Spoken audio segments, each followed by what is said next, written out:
resolvi gravar esse vídeo para tratar, né, de uma temática que é a saúde do trabalhador dentro desse período aí da pandemia e as possibilidades, né, de mudanças no cenário da saúde do trabalhador após a pandemia, porque isso se relaciona tanto com a minha área de trabalho no serviço público, eu trabalho com a saúde do trabalhador, como também, né, uma relação com o meu campo de pesquisa, que é a do comportamento organizacional. Bom, por conta disso, né, acaba chamando minha atenção as pesquisas, as matérias, as entrevistas, as lives, né, que falam ou que estejam trazendo, né, esse cenário, as condições do trabalhador dentro desse cenário, né, nesse momento exatamente, como aquelas tentativas, né, aquelas especulações que são criadas para o cenário pós-pandemia, né? Quais serão os possíveis impactos na saúde do trabalhador após a pandemia. E então, um ponto importantíssimo, né, e comum dentro dessas discussões, desse material que eu tenho lido e acompanhado, é que a pandemia, o Covid, ele não inaugura nada diferente do que já existia antes da pandemia. O que ele faz é agravar. Só que ele agravou em proporções pandêmicas, né? Por que isso, né? Por que aconteceu esse agravamento e quais eram as condições que já existiam e que estão sendo agravadas? A gente pensar o mundo do trabalho, uma das coisas que a gente tem que entender numa análise geral, né, numa análise bem realmente geral, é que o trabalhador, ele sofre, digamos assim, tanto pelas condições externas, como pelas condições, digamos assim, pessoais ou individuais de se relacionar com o trabalho. Então, são forças, né, que estão ali interagindo sobre esse trabalhador. Então, se esse trabalhador tem um trabalho que é um trabalho em que há uma vulnerabilidade, que o expõe a condições de risco, ou que de alguma forma está afetando a sua saúde física ou mental, ele vai estar, né, trabalhando em condições que podem se agravar de tal forma que o levem a uma incapacidade laborativa. São aquelas pessoas, por exemplo, que lidam durante muito tempo com estresse, que podem desenvolver uma síndrome de burnout, uma depressão, uma ansiedade, o que não é algo incomum de forma alguma no Brasil, por exemplo, e que já está sendo alertado pelos órgãos de saúde há muito tempo como fatores preocupantes, né, no Brasil e no mundo. A outra condição, né, as forças externas, que influenciam sobre o trabalho, é como, né, as organizações organizam seus processos de trabalho, como as questões econômicas atingem diretamente, né, o trabalho e também, assim, as questões de governo e políticas no mundo todo.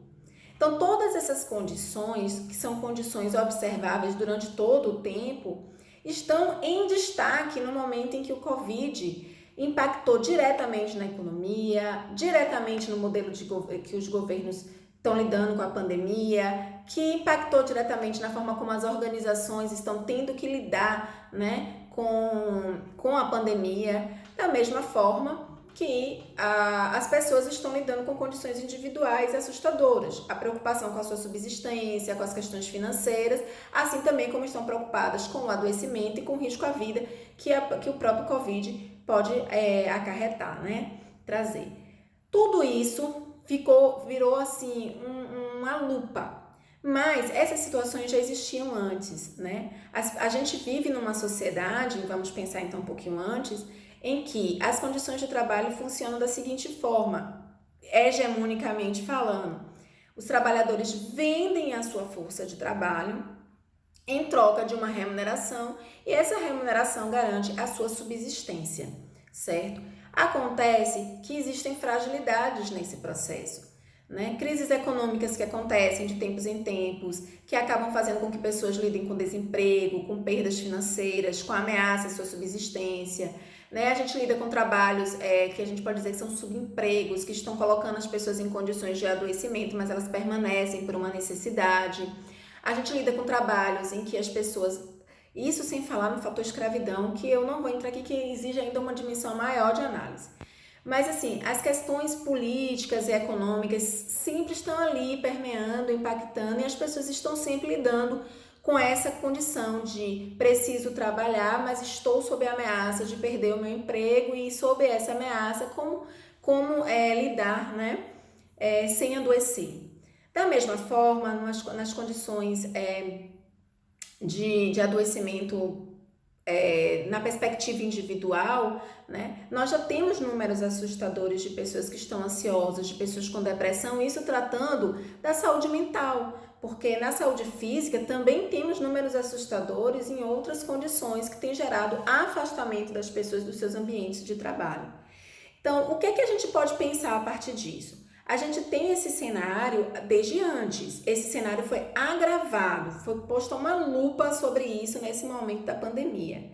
O que pode vir depois? A gente tem uma possibilidade super pessimista e uma super otimista. Pessimista de que essas condições fiquem ainda piores, né, quando os governos não conseguirem ou não derem conta de reorganizarem esses processos de trabalho de uma forma satisfatória e algumas pessoas realmente tenham que lidar com condições graves, né, relacionadas ao seu trabalho, assim também como temos numa perspectiva otimista a ideia de que com essa lupa, né, com essa luz vermelha acesa, as organizações e os governos repensem o modelo que a gente tem hoje, né, de organizar o trabalho, dos processos de trabalho no geral, de forma que recrie ou reorganize, mesmo que lentamente, estruturas mais saudáveis, né, e mais respeitosas com o humano, portanto, com o trabalhador, para que continuem, né, sendo produtivos e ativos, sem contanto que essa produtividade seja uma ameaça à sua saúde.